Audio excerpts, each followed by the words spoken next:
I had a few early hits on buying and selling that kind of gave me motivation to keep going at it and keep trying. And it was just something I got better and better and better at. We didn't have smartphones back then. You couldn't just look something up when it was in front of you like you can now. I had no idea what anything was worth. You had to go with a gut feeling. I discovered I had not a terrible gut feeling about things. So yeah, it took off. And I did never in a million years thought that I would sell fabric. That was something that happened accidental as well. Just something I was curious about one day. It was selling cheap. Cheap was my first, middle, and last name. And I learned about it. Welcome to Give a Heck. I am your host, Dwight Heck, and for much of my life, lived my life in quiet desperation, wondering how I was going to pay the bills, take vacations, save for retirement, and one day wondering if I would get off the hamster wheel of life and have purpose. A life that most of society lives, which takes us to work, then home, then repeat, and pays us hopefully enough just to survive. The harsh truth that most live with more months than money and have no idea how to live life on purpose, not by accident. This ensures the mass majority are living not just financially broke, however emotionally and mentally as well due to financial pressures. In each episode, I will introduce you to thoughts, ideas, and guests that can help you to learn how you too can live life on purpose, not by accident. Welcome back to the Give a Heck podcast. I'm your host, Dwight Heck. I'm here to help you live life on purpose, not by accident. Each week, we dive into real stories, raw truths, and powerful conversations that challenge you to give a heck about your life and the life of others. Before we dive in, I want to share something personal. Over the years, I have learned reinvention is not a luxury. It is a necessity. Life throws curveballs, detours, and unexpected chapters. The ability to rise, reclaim, and rewrite your story is what defines true purpose. Today's guest lives that truth boldly. Kira Hartley Klinger is a powerhouse of reinvention, creativity, and grit. She is a transformational coach, speaker, and hybrid author whose journey spans decades of entrepreneurial hustle, storytelling, and family-centered adventure. She began her resale journey more than 20 years ago as a way to contribute financially while staying present for her kids. With no prior experience, she built her business from the ground up, learning through trial and error and sheer determination.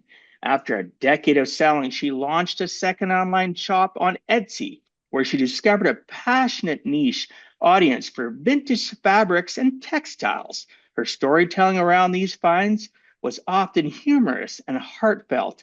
It caught the attention of her growing customer base. Encouraged by their messages, she published her first book titled Fabric Wars. That led to a podcast interview, speaking gigs, and even a contract with a California TV producer who had randomly purchased from her shop and connected with her story. She followed up with Fabric Wars 2 and most recently, Arlo, the Camp Bus, a whimsical tale inspired by her life on her farm with her husband and 8 grandchildren. That book was published under her pen name, Kira Lee, if you're looking for it. I would like to welcome you to the show, Kira.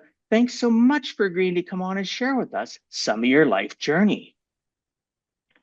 I'm excited to be here, Dwight. Thank you so much for having me. Oh, you're welcome. I'm excited. Great introduction. Yeah, thank you. We had such a good pre-conversation. Those of you that are listening that have been on my show, sometimes we talk for 15 minutes. Sometimes we talk for an hour and 15 minutes before we hit record.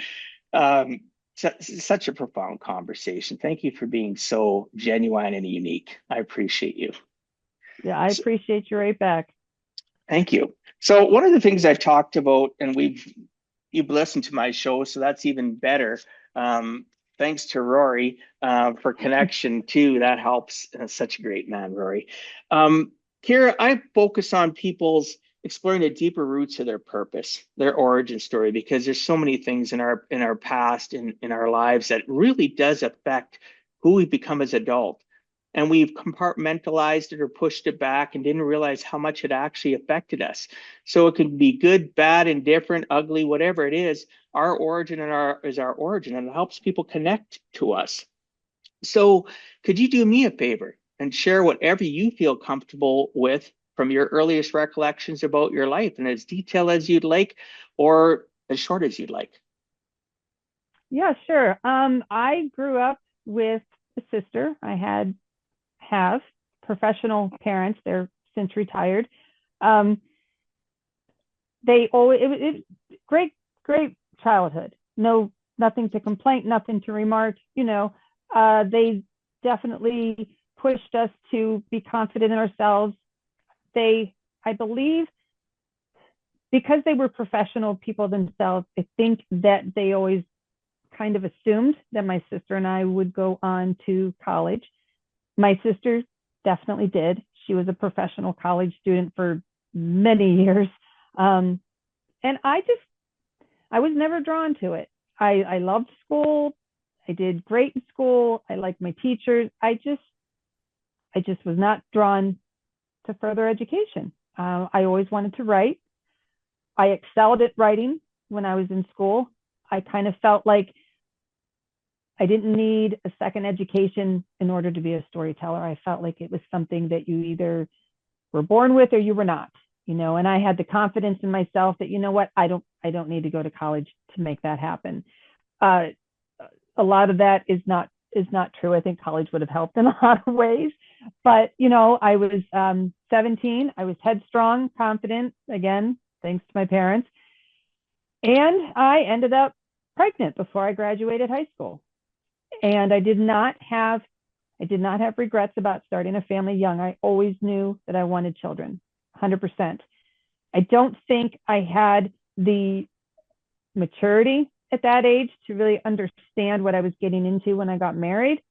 I don't think that, it was not a good marriage. And I think there are a lot of reasons behind that. I spent a lot of years being very resentful and very angry and feeling very much like it was my ex-husband's fault that it was a bad marriage. But I was young and immature too. So I'm not gonna ride that train anymore. I'm just gonna say that it just was not a good marriage. My children were my life. I devoted everything I had to my kids. It gave me joy. It gave me purpose. I also realized very quickly how fast kids grow up. And I spent a lot of years thinking about what my purpose was going to be when they were gone. And it scared me. I didn't see happily ever after as empty nesters. It stressed me out quite a bit. I didn't really feel like I had a connection with my ex-husband to where I just didn't feel like there was anything left when my kids were gone. So yeah, divorce finally happened, not for 23 years. And I found myself a single mom with my last child. I didn't think it was going to happen before my kids had left for school, but things have a way of happening, and that's when it happened. So I was put into a situation where, I needed to make money. I needed to support my kid, but I also always had this strong desire that I wanted to be present for my 3 kids. I didn't want to be a mom that worked out of the home. So I did things I didn't want to do while they were growing up. I cleaned houses for, I don't know how long, 20 years, I guess. But it was something I could take my kids with me, or, I worked it out. So I wanted to do the same thing when it was just me and my daughter. I didn't want to quit then. I was 4 years away from the finish line of all of my kids graduating. So yeah, I started, eBay was kind of brand new. And that's when I started to buy and sell to see whether or not I could figure it out. Wasn't my idea. My sister just thought that it might be something that I was good at. Yeah, I had a few early hits on buying and selling that kind of gave me motivation to keep going at it and to keep trying. And it was just something I got better and better and better at. We didn't have smartphones back then. You couldn't just look something up when it was in front of you like you can now. I had no idea what anything was worth. You had to go with a gut feeling. I discovered I had not a terrible gut feeling about things. So yeah, it took off. And I never in a million years thought that I would sell fabric. That was something that happened accidental as well. just something I was curious about one day. It was selling cheap. Cheap was my first, middle, and last name. And I learned about it. And so that's how the fabric shop was born and the writing started. But that's amazing though. And what I caught too in there was like, because I jot notes down here, is you talked about the catalyst of a sister. Yeah. Maybe you should do this. How many people in life could we affect by looking at them and saying, you know what, I know something about you. I think you might be good at that. Yeah. Right? Have you ever thought about this? No, I haven't. And if we're encouraging as individuals to one another, just like the seed gets encouragement from water and nutrients in the soil to grow because of the sun, right? It's the same thing. We can be that. We can be that to other people. We can be their water for their seed to help their thoughts grow. And I love that. So I just thought I'd mention that. Congratulations to your sister, and congratulations, most importantly, to you to season the day, carpe diem, right? Yeah. Well, my sister and I were not close growing up. We were a year and a half apart, different as night and day. I was the kid that got in trouble. She was the kid that would tell on me. And hence why I would get into trouble. So, we didn't get close until we were adults. And I had children much younger than she did. We got the closest once we both had children. But she was somebody that nonetheless always believed in me. She always supported me, even when nobody else supported me. She was the one who cheered on even my worst of decisions. She's still the one that will call and say, I have this great idea for you. This is what you should do. And I'm on the other end of the phone rolling my eyes saying, oh, here we go. It's another one of her crazy ideas. But she's not always wrong. So, yeah. But every time she does that, she shows something that we don't show enough toward one another. Love. And support. Nonverbal love. Yes, that's support. But it's all about love. It really is, right? People say, well, I have this person in my life. They never say they love me. Okay, let's talk about it. Tell me about their relationship. And they tell me about different things. I said, that's love. That's love. How did they grow up? Was their family somebody that did that? No, they didn't. I said, that's right. Some people can't be verbal, but they can do it through acts of service, right? The Acts of 5 service. love languages. Yeah. 5 times I've gone through that book. Twice. It's a fabulous book. I read it twice and listened to it a few times on Audible. I love it. Yes. Love it, love it, love it. And it's not just about relationships with your significant other. It's relationships with people in general. That's what people don't understand. Yeah. I had a gentleman on my podcast that created a game and an additional thing to work with the 5 love languages so people would actually learn it, practice it. So I had somebody on a couple of years back. He was amazing.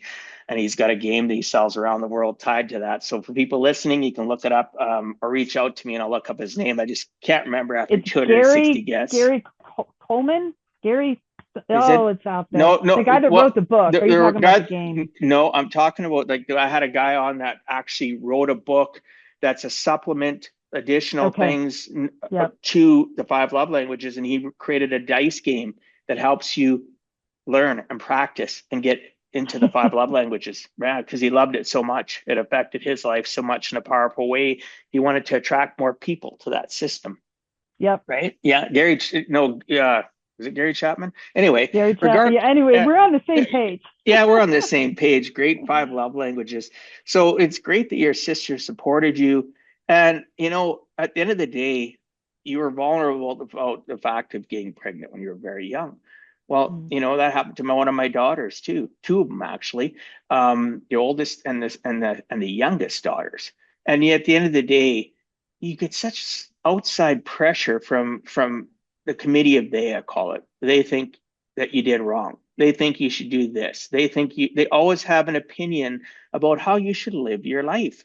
And that was a character building moment as a man, right? Because she moved in, she had been staying with her mom. She ended up being here through her pregnancy, through quite a bit of my grandson's life. until she got on her feet. And I wanted her to finish school, so I helped her so she drive her so she could finish high school. And it was, and the stares and the little comments, and it was that way too as a single dad of them. But at the end of the Mm. day, God was still there for me and took me on a journey to support and understand and and not be that person. Oh my goodness, she's pregnant. She's only 16. All right, well, Yeah. whatever. So I appreciate you sharing that vulnerability. And, obviously it would have been a struggle. It's not something we need to get deep into, but I appreciate you sharing because you've proven this many years later through a difficult marriage, young, you took ownership. You mentioned that, right? You weren't perfect. And you still can come out the other side, people listening or watching, in a positive light, right? Yeah. Through support, like your sister. And also your tenacity. You'd have to be tenacious, right? Yeah. In order to Well, keep pushing forward. and that's a lot of my upbringing. That's a lot of that confidence building that was put into me at a young age. You can do what you set your heart on. You can, so yeah, it's Has there been anybody else in your life besides your sister that's still in your life that's always been encouraging to you and supportive and looked past the things that other people in society would look down on? I have in my life, I have many, many friends and acquaintances and people that I talk to. I have 5 female friends that are my core circle. And we don't necessarily always talk all the time, but when we do talk, it's like we've been talking every day. They are the 5 ladies that have always had my back, the ones who are always there to give me exactly what I need, even when I don't know that I need it. Um, you know, the there's one that it's so funny. I haven't seen her probably in a year, and her birthday is tomorrow. And I woke up Monday morning and she had not been on my brain, but I woke up and I said, I need to go see her. I don't know what's going on, but I need to go see her. And I just had this overwhelming thing. So I just put it in my brain, you know what? I'm gonna show up tomorrow morning on her doorstep bright and early because we're both early risers with the latest hardcover edition of my children's book wrapped. Here you go. Happy birthday. I'm here. What is going on with you? Because I kind of feel like, we're on the same vibe, even when we're not talking. I can still, I don't know. Anyway, so that's my mission tomorrow. I have one of those 5 that I talk to probably every single day. And she has definitely, she's the one that would lay down in the road.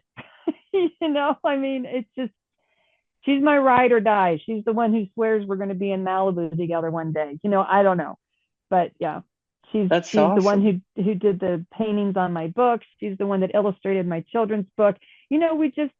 We've gone through a lot together. We've gone through wins. We've gone through losses. We've gone through deaths. We've been through a lot together. And talk about weird times when God puts somebody in your life. I met her when my 12-year-old son wanted a job. He wanted to make money so that he could have computers and things like his friends had. We were poor. I lived with next to nothing for most of my adult life. So at the time you could get a paper out, and I called about getting him a paper out.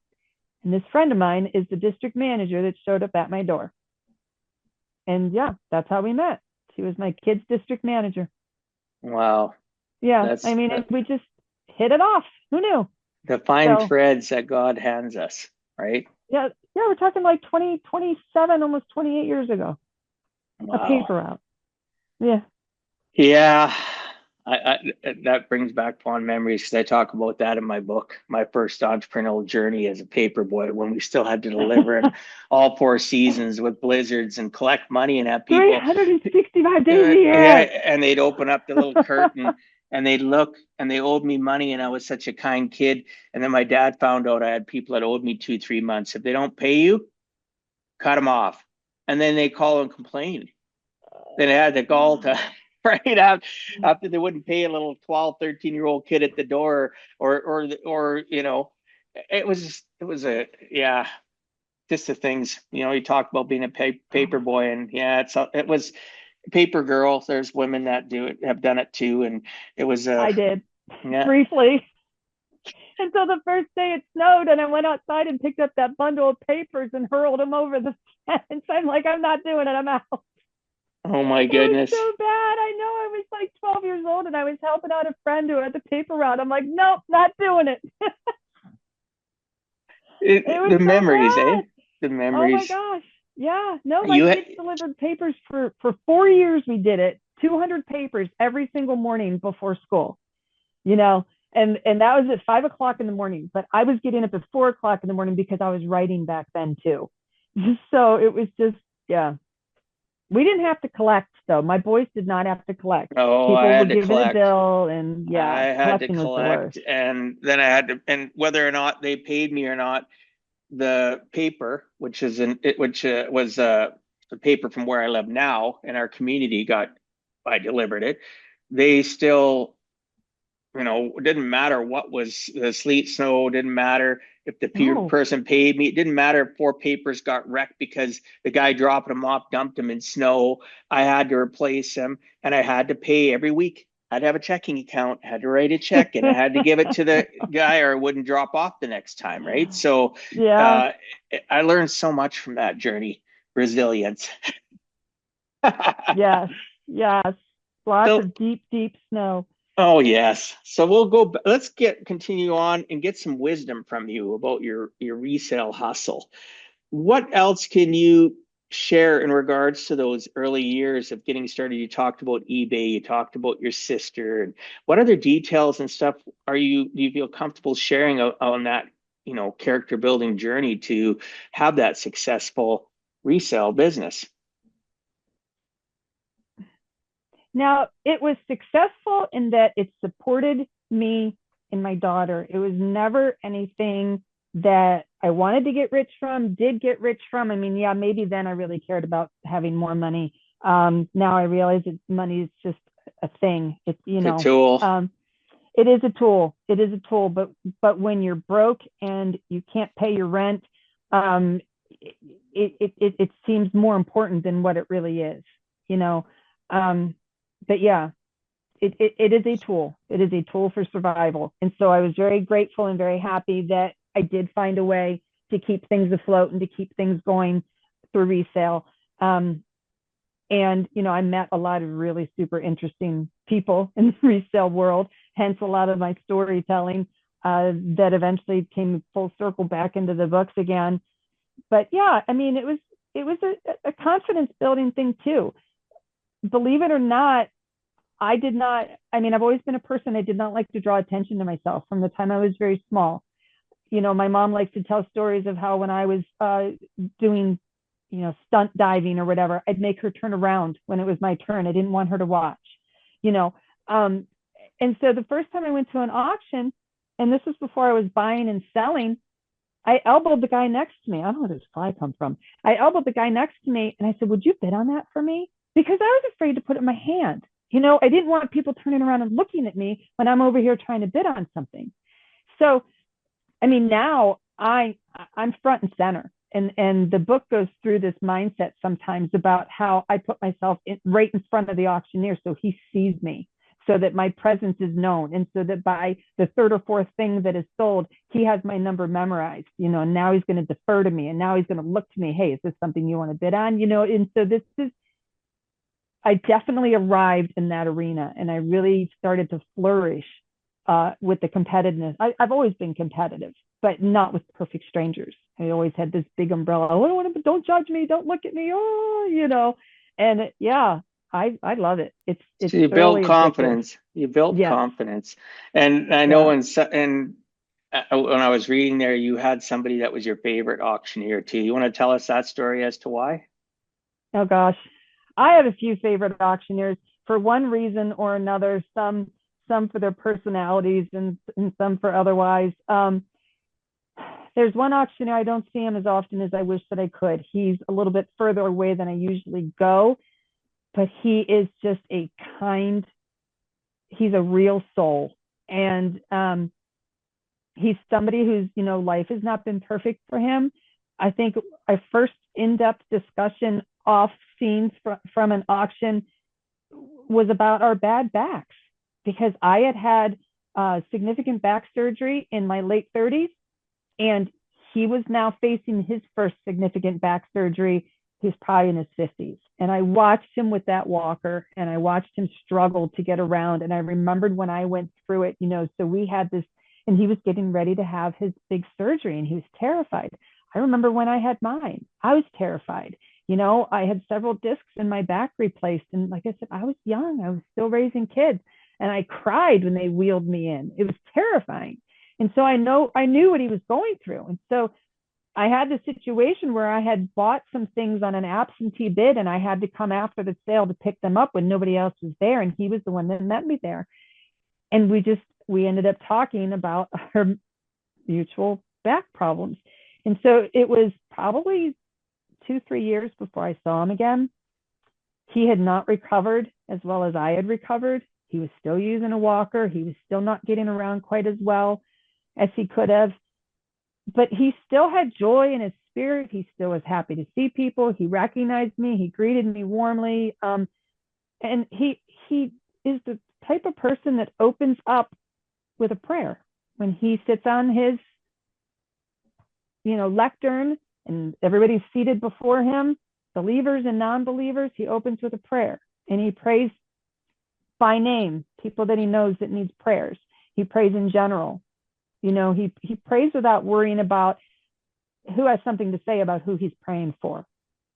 And it just, I don't know. He's bigger than his job. And he's himself, right? It's And just like himself. me. When I go, unapologetic.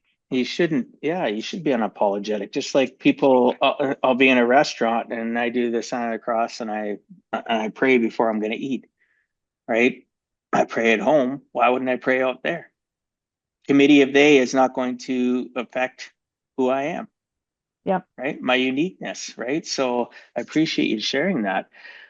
So we can get into a little bit of, because there'll be people that will listen and find it fascinating about your Etsy journey and just resale in general. What has been your best find and why? Oh gosh, I've had so many of them. I think a favorite find of mine in Etsy. Etsy's a little bit different than eBay. My journey started in eBay, and fabric started on eBay too, but then I had to pull fabric off of eBay for some other reasons, and I started my own fabric shop on Etsy. My big money gets made on eBay. Not that I don't find good pieces of fabric that will bring good money. I find them all the time, but Etsy's something that pays me every single day, nickels and dimes. The things that I buy for Etsy, sometimes those things will last me 10 years before I'm sold out of this collection of fabric, whereas eBay, it's like hit and run. It's like I will buy something fabulous. It will sell for a great amount of money, and that money continues to fund where my heart is, which is Etsy. Etsy's the slower trickle, and eBay, it's like the quarterly bonus. So most recently, one of the things that I bought for eBay that was extremely satisfying. I'm on hiatus right now. I have put myself on hiatus because I went to a tremendous sale about a year and a half ago. It took 6 sales to complete this estate collection, and I bought so much from it because it was all mid-century. There was a lot of mid-century fabrics. That my house was full, my garage was full, and I'm still trying to get organized and caught up from that. So every time I think about going to a sale, I go out and I look at my garage and I'm like, not yet. You're bordering on hoarder status? Is that what you're saying? I'm past that. Well, thanks for your honesty. I am the hoarder that is constantly trying to get organized. But I have given myself permission that anytime I see a sale that is suggestive that there might be fabric, that I have permission to go, because it is very hard to secure those big fabric acquisitions. So there was a sale back in the spring that suggested that there was fabric. That doesn't always mean there's going to be fabric. Auctioneers Sometimes they don't mention it and there's tons. Sometimes they act like there's tons and there's none. So you just don't know. So I went to this sale thinking there was going to be fabric. However, I also knew this guy was somebody that specialized in making stained glass lamp, like Tiffany style lamp molds. Okay. And he made the molds is what they were selling, and all the pieces, parts of glass. He was the guy that made the shade for the light, and he was renowned. He was really, really great at what he did. And I mentioned earlier that I have a decent eye for things. And when I read in the listing that they had these stained glass molds, just something in my brain went off and said, you need to buy those molds. And so I just marked it on my calendar, go to this auction. And it's probably there for 6 weeks, I guess. And I did do some research, probably 2 or 3 nights before the sale. I said, you know what, this molds thing, why do you feel like you need to go for these molds? And so I started to do my research, and there were 2 different kinds of molds that were made to make these shades. One was a simple styrofoam mold, and those had a value. If they were in good shape, they could be $40 to $70 a piece. And then they had this unicorn of the molds, which were made out of fiberglass, and they were no longer in production. But there is enough of a stained glass community out there that they are still very much sought after. And the only example of these molds that I could only find 2 that had sold, and they had sold for about $200 a piece. Okay. And there were none that were currently listed. So I'm like, because that's always an interesting way to research something that you want to buy and sell. If you look it up, say on eBay, and there are 3,000 listings about the item that you're looking for, something close to it, whatever. And then you look at how many listings have sold and what they sold for. And if you only see maybe 10 listings that have sold, you realize that, only 10 out of a possible 3,000 of these have sold to somebody. So you look at that and you say, that's probably not the wisest of investments. You're probably going to sit on it a while. You're waiting for that 10 out of 3,000 people that wants what you have to sell. But when you find something where only 2 are listed as being sold, and there are none that have listed that are listed currently, then your mind starts to go, I wonder if this is that mold that is at this sale. And so I went to the sale. Sure enough, it was the fiberglass mold that they had. And there were probably 25 of these molds. So they had a garage. And in the garage, they had all the tables set up with all the stained glass pieces. And up on a shelf, they had just a few of these molds, a few boxes of patterns. And the majority of the molds were in his shop, which was a converted garage. Okay. By the time we got into the garage, that's where we went first. There was nobody there who really cared about the molds. And it took them so long to get through the glass that by the time, they ignored what was up on the shelf. And I was, excuse me, how about what's up on the shelf? So I picked those up for $2 a piece. I think there were 3 of them that were in there. Okay. So then we got into the shop. There was one other woman that was interested in the molds, and she was trying to pick my brain because I was bidding, And so she's trying to pick my brain. She's like, well, these have been used. There's dried glue on them. They're dirty. She goes, are they really worth anything? And I have no idea.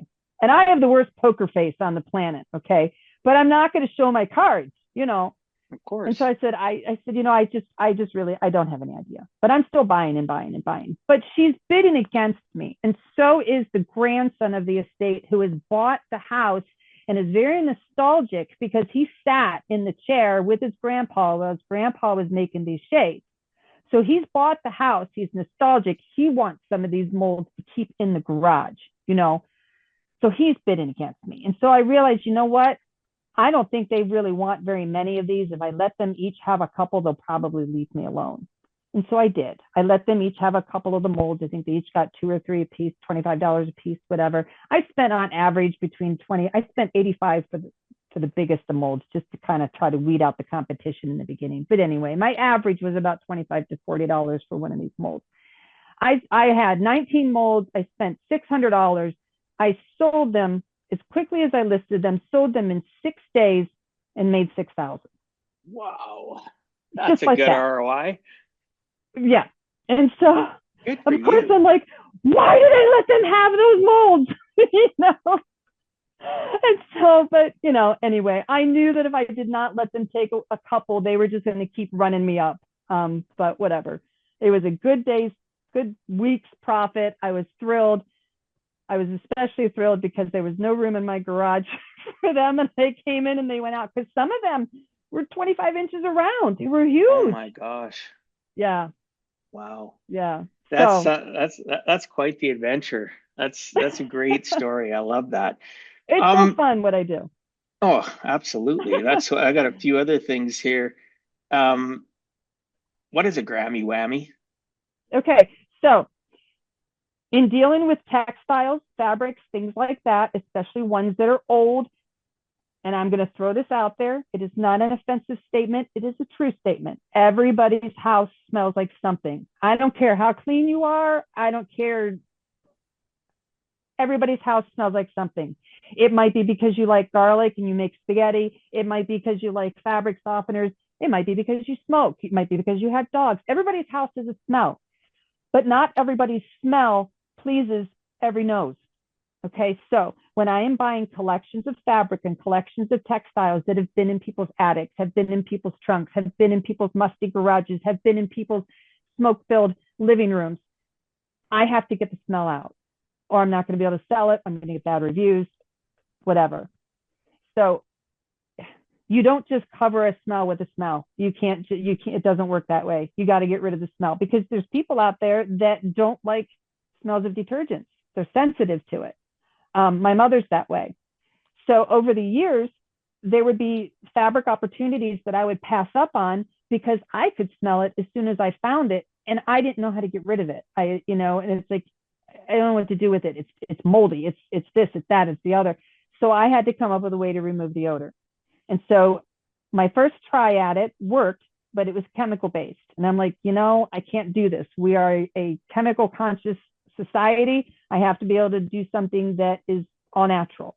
So I did. I came up with something that is 100% natural. It works in the dryer. You don't have to wash it ahead of time unless it's dirty. 30 minutes in the dryer. It works by the process of steam. It's a wet product, and it actually kills the germ that causes the odor, and it removes it. So when you pull Wow. it out of there, it smells like nothing. Okay. And if you get onto my Etsy shop, I have nothing but 5-star reviews, and I've sold, I think I'm up to almost 17,000 sales at this point. Wow. I have Congrats. never had a single complaint about smell. And that's a hard crowd to please. It really is, because we're all sensitive to the smell of something. We just are, I mean, I'm an ex-smoker. I quit smoking 23 years ago, and I will smell smoke in a heartbeat now, and it's offensive to me. And I Me can't believe too. I smoked for as long as I did. I was a Um, former smoker too. yeah, but so it's just I bought fabric from a lady who smoked. Her situation was she had must and mold in her garage where she stored her fabric. She knew that it had a smell because of the smoke and because of the mold and the must, and so she put fabric softener sheets in between the layers of the fabric. So when you opened up these sealed containers of fabric, it was like, woof. And this story is in my book too, because she was at the sale, the auction, the day of, she was retiring, she was downsizing. And so she was there when they were selling her things. And all of these women were coming up and smelling it and walking away and talking about her and the situation behind her back, like in little clusters. But she was there. She heard it all, and it's like, I'm sorry, but everybody's house smells like something. It just does, And so I was the only one that bought her fabric, and nobody bid against me, but I still bid a decent opening bid because she was there. I couldn't. This was her prize. She talked to me about her fabric, how much she loved it. This was my mother-in-law's fabric. This is the homespun. Oh, you must see this box of fabric. And nobody was buying their stuff. Her husband's tools weren't good enough, and the crafts that she had made weren't good enough, and the furniture that her husband had made with his not good enough tools were not good enough, and people were pulling in and leaving and driving away. And I couldn't do it. So yeah, I bought every last piece of fabric, but I paid more for her fabric than anybody else paid for anything else at that sale, because she's a human being, and sometimes people are just Sometimes not it's not human about beings. getting the best deal. Sometimes it's Yeah, about the human connection. I like that. I appreciate that. yeah. And I still made plenty of money. And because of the product I created, it didn't take long to clean it. It happened in the dryer, 30 minutes, one batch at a time, and I sold out of that entire estate with not one negative review about smell, not one. Wow, that's amazing. I'm definitely, for those listening or watching, we'll make sure it's in the show notes, but you're gonna have to go check out our Etsy site and see what this product is, especially when you sold 18,000 units. I think that's what you said, or was it 13? But that's a lot.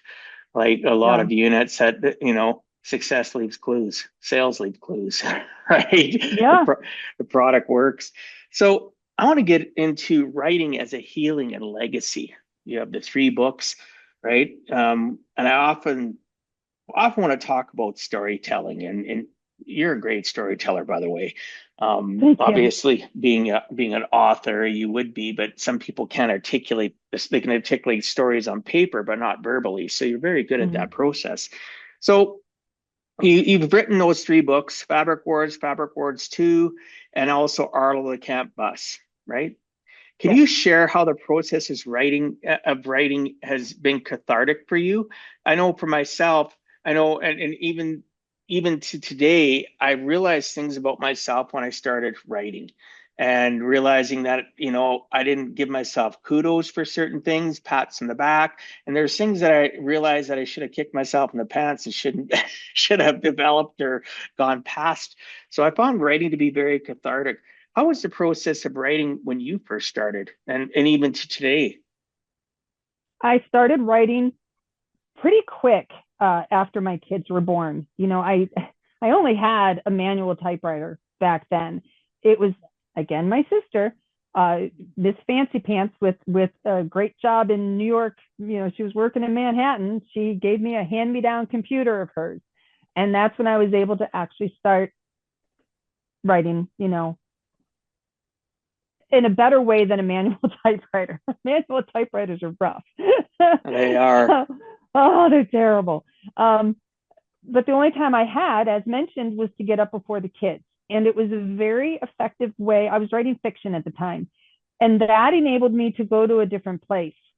And, my mom said that those early books read like my diaries. And I'm sure that they did. I have no doubt.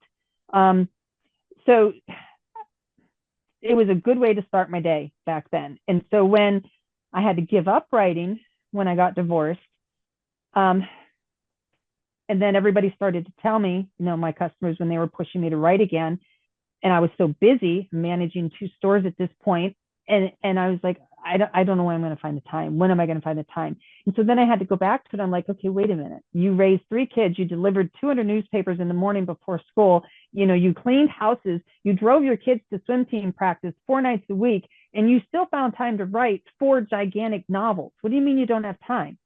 And so I said, okay, well, the only time it's going to happen is first thing in the morning again.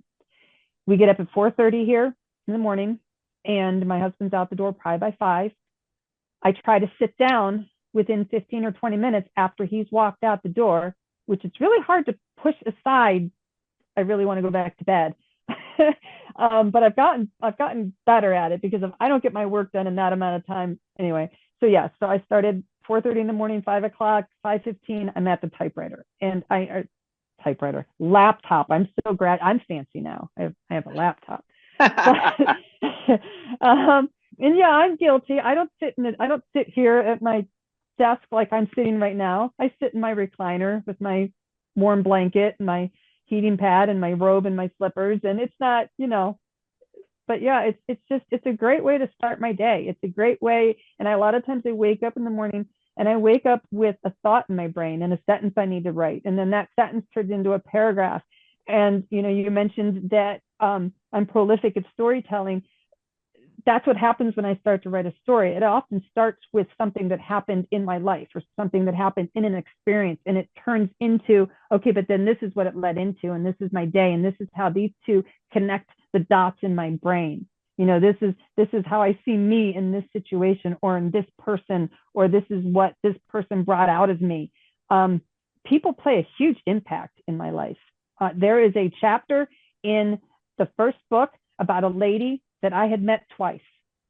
And she affected me so much in that 2 hours probably that I spent with this woman. And I didn't buy the most fabric from her. I bought the least fabric from her. I went thinking I was going to buy the most fabric from her. And I was quickly humbled by this woman's life of servitude. She was a woman who had very little and gave everything she had to an orphanage that she built in Tanzania at 70 years old. Wow. And she filled my cup. And I walked away from that with like, shame on you. What are you doing? Here's the bigger picture. You were so concerned about this woman's fabric wealth that you were completely blind to her humanity wealth, her spiritual wealth, her giving wealth. And she blew me away. And she readjusted my thinking on a lot of things. I like to think I came to the table with a lot of like-minded thinking, but in a business sense, she changed my thinking on some things. And so, she became a chapter. And when I found out she was in hospice, I'd never told her about the book. This is like a year later. And I'm like, wow, I need to go tell her about the book. I actually have to tell her why I wanted her fabric. I got to own up to this. I got to, cleanse myself. I need to go see her. So I did. I went to the nursing home where she was in hospice care. And I said, Marge, I got to tell you something. I said, when we first met, I thought I was going to buy this great wealth of fabric from you. And I walked in, and initially I was disappointed with this grocery sack that you brought to me. And I said, and this is why I wanted your fabric. I wanted to make money off of it because she was selling it to make money for the orphanage. She wasn't looking for huge amounts of money, dimes, dollars. She didn't care. It was all going to the orphanage. And I'm like, I bought it to make money off of you, And she said, that's okay, because it also made money for the orphanage. She said, it's okay, and so I said, and she said to me at one point, she said, she goes, I just don't know if I did enough. And I said, Marge, I said, how can you say, I said, how can you, I'm here. I said, you did enough because you're a chapter in this book that I wrote. I've met thousands of people, and I've written, more than 50 chapters about my adventures over the course of 20 years. And I've met you. This is my third time knowing you, and you are an entire chapter in my book. You're not a blurb. You're not an afterthought. You're not a squirrel. You're not an anecdote. You're an entire chapter. And I said, would you like me to read it to you? And I'd never read to anybody. I'd never done public speaking. I had nothing to drink. So I'm trying to read, and my mouth is like sand, and she has sat up in the bed, and she's looking right into my eyes, and I'm trying to read to her, and my tongue is sticking to the roof of my mouth, and I'm trying to choke out this chapter. And I get done with it, and she's like, wow. And she says, is that for me? And she reaches for my book. And I'm embarrassed because it is my first draft. It's imperfect. It's dog-eared. It's my copy. And I was like, oh gosh, no, you don't want this copy. I'll bring you your own copy. And then she died.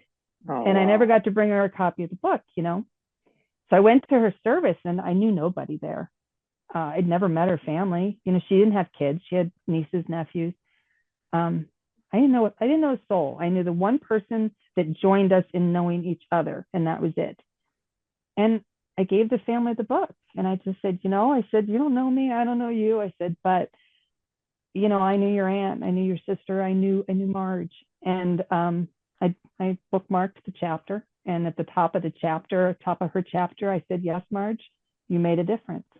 And that was all I wrote. And I just gave him the book, and I left. Tanzania is this poor, impoverished country, and a young priest made the journey for her service. She was Wow. that kind of person, Always serving. Yeah. That's just, wow, what a story. That's amazing. So, when you talked about your journey of writing and, you start out and it gets longer. right? Go from a sentence to a paragraph. I talk to so many people that want to write, and just start. You have to Just start start. somewhere. Yeah. Uh-huh. Write. Go edit it after the fact. Go look at the punctuation and flow and after the fact. Just After the fact. get your ideas out, right? Yeah. It's very cathartic though, right? It allows our brains to continue to grow because our brain is a giant computer, doesn't know the difference between the truth and the lie. So you have to decide what you're feeding it. Yeah. So write down your stories, read it out loud, read out the sentence, and all of a sudden it's like you talked about 40 years of writing, or 40 however you'd put it, but that cathartic nature of writing stimulates our brain, right? Mm-hmm. Our brain needs to be stimulated. It doesn't need to, that's a great way to journal. And if your journaling turns out to be a book, a novel, whatever, start somewhere, right? Put your Yeah. heart out there. Be vulnerable to yourself first and foremost, right? And I jot acknowledge, out thoughts on my right? grocery list on my phone. I pull up my grocery list. Oh, there's that thought I had last week, you know? Oh, I haven't done it in a while, but I have a running thing on my phone and it ties to my computer, my OneNote, and I put down little thoughts. I'll hear people say something, or I'll be driving and I'll listen to a podcast.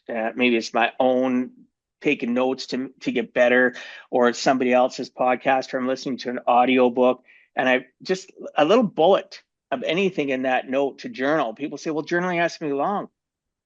I don't agree. It doesn't have to be long. What Yeah. happens is our brain indexes stuff and then forgets how to find that index. It records everything. So by putting that little bullet, oh, I heard that in that book. Oh, Kira and I were on a call just catching up and she said something, right?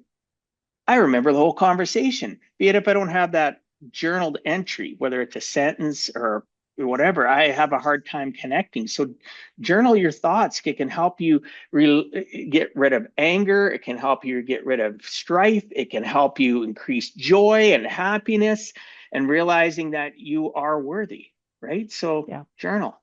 And that journaling can turn into a book. If you had to give advice to somebody that wants to write, what would you give to them besides what we just talked about? Is there anything specific besides getting up early that you would encourage them to adopt so they could start that writing process? Yeah. And everybody's time might be different. I'm such a busy person that I know if I don't do it first, it's not going to get done. But, that doesn't mean everybody should write at the same time. It's a very personal thing. I also find that my head is the most clear in the morning before the day's events clog it up. One of the things that is it's advice that is, I don't even know how old it is. I remember hearing it 40 years ago. Never quit writing in the middle of writer's block. If you are trying, yeah, if you get stuck, if you're writing, and you get stuck and you're like, well, forget it, I'm stuck. It could be days, weeks, years before you pick it up again. It is very daunting to think about wanting to write and then remembering, oh yeah, but I was stuck, and then not wanting to come back to it. If you can stop writing, say in the middle of this thought process that you are having, give yourself a few keywords for the next paragraph, a few keywords so that the next day you remember, oh yeah, that's where I left off. Make it easy to pick it back up the next day. Don't make it hard. And that's something that has always worked for me. I never get up and walk away if I'm stuck. I push through it. It doesn't matter if it's awkward. It doesn't matter if it's full of errors or spelling or grammar, or whatever. I push through it and try to get on to my next thought and leave it at a place where I can pick it up again. That's good though. And it all goes back to this conversation. Tenacity is interwoven through all of it, right? Yeah. Tenacity is a superpower, people listening or watching. Those that have been following the show, I talk about it all the time. It's a superpower that we undervalue. Being tenacious and never giving up and always giving a heck doesn't mean we don't hit hills or valleys, but we get out of the valley, back up and onto the climb because of tenacity, tenacious, Yeah. right? Tenacious nature, being resilient, however you want to look at it. So thank you for sharing that. What would you tell somebody if they have a doubt whether or not their story is even worth telling? I tried to go the traditional publishing route when I first started writing. It was back in my 20s and 30s, so this was 30 some years ago. It was considered shameful to self-publish. It's not that way anymore. It is very difficult then, now, probably forever, to get a nod from a publisher. You have to understand that when you are putting a piece of your work that has taken you a year to write out there to the world, and it's just like pitching to podcast hosts, just because it looks like a right fit for you doesn't mean that it is a right fit for you. And so rejection is hard, and it is very hard not to take rejection personally. I had over a decade of back-to-back rejections. I had some yeses along the way. I never got any of those first novels published. I did get a magazine article published. But you can't take that rejection as it's not good enough. That rejection is just telling you it didn't reach the right person. And oftentimes when you get a rejection in the traditional publishing world, it never even reaches the ears that, or the eyes that you wanted in the first place. It gets to an assistant, and that assistant is making that decision.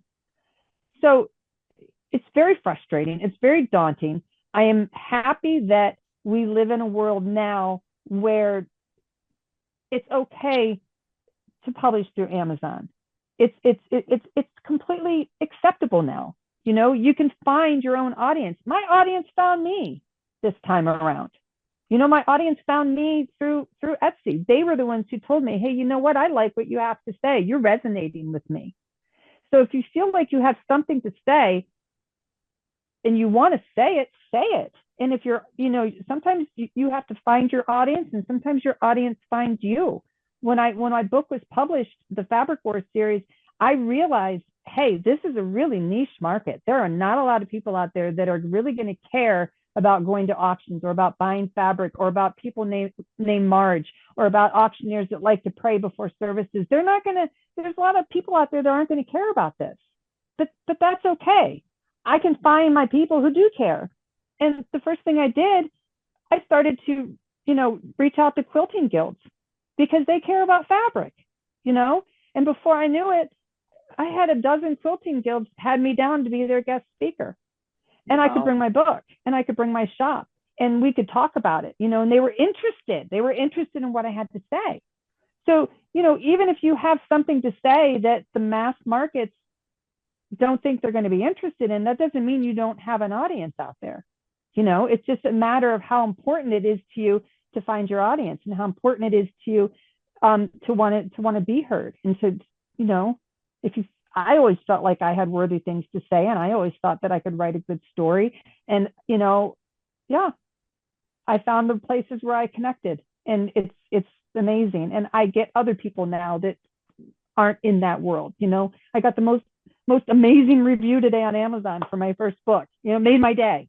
And it was from somebody that I didn't know. You know, a lot of times you can pick it out. Oh, well, that was Aunt Sue that left that one, or that was my friend, you know, Mark, who left that one, you know. And I got this one. I'm like, I don't know who this is, but it's this glorious 5-star review. And, you know, yeah. That's awesome. Yeah. You know what? You gotta, most people don't know how to celebrate the wins, right? Mm-hmm. They go, they're on a hamster wheel. They just go, and they can be very successful on that hamster wheel. But along the way, you have conversations with them. They couldn't tell you about their journey. They couldn't tell you about those little moments that we overlook. And that's why you got to celebrate it. So thank you for celebrating that with us on the show. It's always nice to be appreciated and recognized, right? So that's fantastic. Validated. Thank you. That's how I feel. I feel validated, you know, because somebody else thought that what I had to say was worthy. And it's never about the money. Do not ever write because you think it is going to make you rich. Oh my gosh. Writing is never about the money. You'll be at the food bank if you think you're gonna right. Trust me. Mine was to put myself out there, to let people know what they think I was, or they thought I've been, or what I've accomplished. And, just to be a card, a business card to the world. This is my vulnerable me. When you Yes. deal with me, it's going to be the same me, right? This is who I am. This is my brand, my vulnerability, my compassion, my empathy, my God-fearing ways of supporting you and encouraging you, right? And whether or not you nurture through nature and you don't believe in a higher power or whatever the case may be, I'm going to work with you. I'm going to accept you. And like you said, we find our people. I'm always Mm-hmm. looking for my tribe. I'm always looking for that connection. So empowerment through action. Kira, Yes. a lot of people listening feel stuck in fear or uncertainty. What would you say to someone who is on the fence about making any form of change in their life? I spent a lot of, like I said earlier, I spent a lot of years being afraid about my future, feeling in a lot of ways like I had wasted something that was given to me. And I use that word loosely because I don't look at my years of raising children as a waste. They are my three biggest joys in life. But I looked at my life after that part of my job was done, and I didn't see any kind of fulfillment. And I've always been involved in outreach. I have always tried to give back, even when I had nothing. Even if you don't have 2 pennies in your pocket, sometimes the only thing that somebody needs is your time. So there's always a way to give back. But if you are in a situation where you're feeling stuck like that, or feeling like your life does not have a purpose at some point, then something is missing. And you can either choose to just continue on, or you can choose to try to figure out what else you need or what else you can give. I spent a lot of time thinking that it was something that I needed, but I get much more joy in my life out of giving. That's what makes me feel complete. I adore my grandchildren. They are everything. I will drop everything in my crazy, hectic life if I find out they're coming for the weekend. There is a bigger purpose. There is always a bigger purpose. And you just have to have, again, here we go with the word tenacity and the drive and the desire to find it, to find what completes you, to explore and discover the things that you have that you can give back, that you can change for somebody else, that you can, life is so good right now, 30 years later, who knew? I just, it's not perfect. Again, I'm not rich. Rich was never the goal. But I'm not broke anymore. I don't have any debt, but it's so much bigger. The picture's so much bigger. It is so much bigger.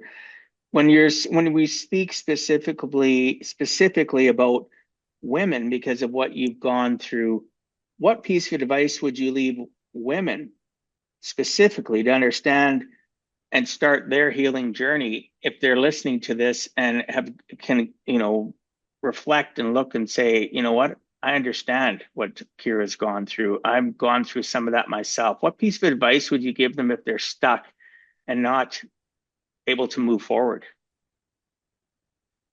I think a big reason why it took me so long to leave my first marriage,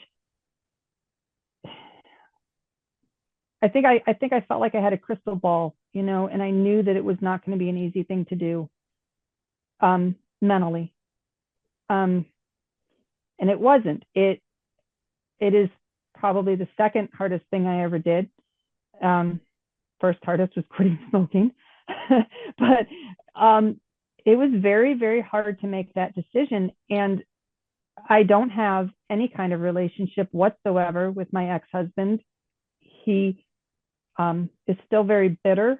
It was not a pleasant divorce. It was not a pleasant divorce for my kids.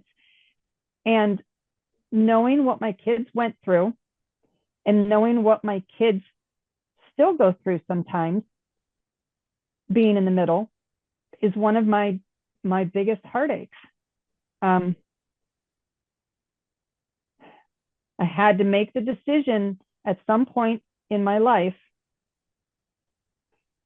that I wasn't going to portray myself as the victim anymore. And it's not that I don't want to help other people through this or share my story, but I don't want people to remember me as, oh, well, gosh, she went through all this and her kids went through all this. I want to look at the person who came out on top. I want to be the victor. I want to radiate to anybody that is around me. And I want to find ways to share joy. I want to bring flowers from my flower garden to the woman who does my hair, to my nurse, to the lady that runs the cash register for free at the thrift store. I want to bring all of our chickens' eggs to the soup kitchen. I want to do things that radiates joy, not radiates the struggle that I still have inside of me, because to some extent, I don't think there's ever a complete recovery from it. But I needed it for me, and even though my kids were everything, my kids are adults now, and at some point it had to be about me too. And that's okay. It's okay to make it about you too, and to find happiness and to find what makes you complete. It's okay. And it's hard to get to that point where you tell yourself and forgive yourself the guilt and forgive yourself sometimes the feeling of selfishness. It's okay. It is. It really is okay, because if we don't love ourselves and we can't enjoy what we look at in the mirror, it's really tough to support our families. It's tough to support friends.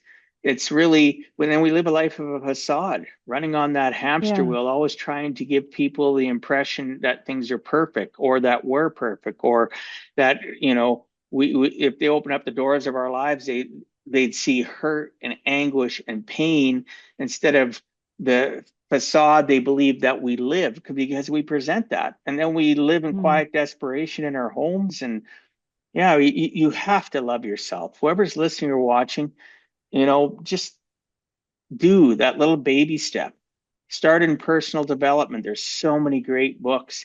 One of the best books that can help you learn how to smile in any circumstance, How to Win Friends and Influence People, by Dale Carnegie. That's the proper pronunciation, because I get messages and people correct me. But anyway, such a powerful book, little pocket book. Won't even take you that long to read, but it'll teach you answering the phone or meeting people, with a smile. It affects your tone. It affects your body language. Just those little simple things to love yourself and show the world that you are lovable, right? And just keep on taking those baby steps and realizing the past is not indicative of our future, but it is something that still weighs on us. Like Kira was saying, I can feel that, right? I can feel it from you, and I have that same circumstance. But thank goodness we can acknowledge it. It takes away that power, doesn't it? It does. And that's what it's all about. It's about taking away the power and reclaiming it for yourself, and letting the world see the person that you want them to see. And by sharing love with other people, all of a sudden you get love right back. You're like, wow, I am worthy. I am lovable, Yeah, that's so true. So this is the last question, and then we're going to wrap up the show. Kira, if you had to leave our listeners with one last message, something that proves it's always worth giving a heck and never giving up, what would that be? For me, my big prize is now being a grandparent. It's a whole different world from being kids, from raising your own kids. But it's just, the world is so beautiful. There are so many things that I didn't look at the right way for a long time. And you just, if you can get yourself to that different place, a different mindset, a different appreciation, find out what makes your heart sing, find out what gives you the warm fuzzies, find out all the gosh, there's so much in the world to love. plant some flowers, watch the trees bud. We talked about that. Yeah, The world, pick up a leaf and just look at the detailed intricacies of a leaf, yeah, and the color changes in the fall like we're experiencing. It's just, yeah, yeah. I mean, the we're older I so get, blessed. we are so blessed. And the older I get, yeah, I still want things. Yeah, I still strive for things. Yeah, I still get really excited about a really great book review. But the older I get, and I told Rory the same thing, it is becoming less and less about what I have gained from this world and more about what I'm leaving behind. And I've become so focused on what I'm leaving to my grandchildren, what I'm teaching my grandchildren, what the footprint that I'm Your going to leave legacy. behind one day. Yeah. And I want it to be something beautiful and victorious and positive. I think you're accomplishing that, though. Yeah. All right, right. So I think you're already goal. accomplishing it. Yeah, and your goal is very admirable. That's awesome. Right. So thank you. I love my grandkids too. Right. Even from the youngest being 2 and watching them a few nights ago. So my daughter and her significant other could go to a hockey game because I hold season tickets to the Edmonton Oilers. So I let them go to the game and I watched the 4 kids. And my little 2-year-old grandson starting in the potty training process, right? Got to go pee, Papa. Okay, run him into the bathroom. He didn't have to go. I did it like 8 times over the next few hours, right? Because he's trying to figure that out. And people go, "Oh, that would be a pain." No, I smiled. It was just, "I'm sorry." You go, "I'm sorry." Right. No, don't be sorry. That's okay. Right? Papa's here to support you. Let's go try again. Okay, grab onto my hand. Because I bring that story up because grandkids are priceless. Like, honestly, they are priceless. Memories are priceless. I'm a picture freak. I got so many pictures of my kids, my grandkids, and even my relatives and friends. People have reached out to me. "Hey, you're always awesome at pictures and this. At this event, did you take any pictures of this?" And I'll go into my cloud service and I'll go, "Yeah, I did." "Oh, okay, no problem." Right? I have thousands of them. Thousands. Yeah. I mean, one of these days we'll have to get back together and we can have a whole conversation about Camp Klinger every summer with 8 grandkids. Oh, that would be awesome. Absolutely. So, You can I know all about pictures. reach out to them. Yeah, at last count I had about 150,000 up in my cloud service. So, oh my gosh. Yes, I'm a little bit addicted to making sure I get that perfect shot and not afraid with digital to take 15 pictures to get one good one. And then realizing when I used to delete the rest, I was deleting the process up to that, which helped create the memory. So I look at it and go, "Oh, grandson did this," or "My own kid did this when they were younger," right? And or my little grandson William, he's making faces again, right? Trying to get him to smile with everybody else. And you see that in the transition of those 10 pictures. That's memories. Yeah. That is life. That is a life I always want to live, right? The journey of memories and obviously the creation of it. Am I present in that journey? Yes. Thank you for that last message. I appreciate that. What's the best way people can reach you? Get me on Etsy anytime you want. I message everybody back. If you're not an Etsy person, Instagram, both places are under Oddity. I have an author page on Facebook. I'm on LinkedIn.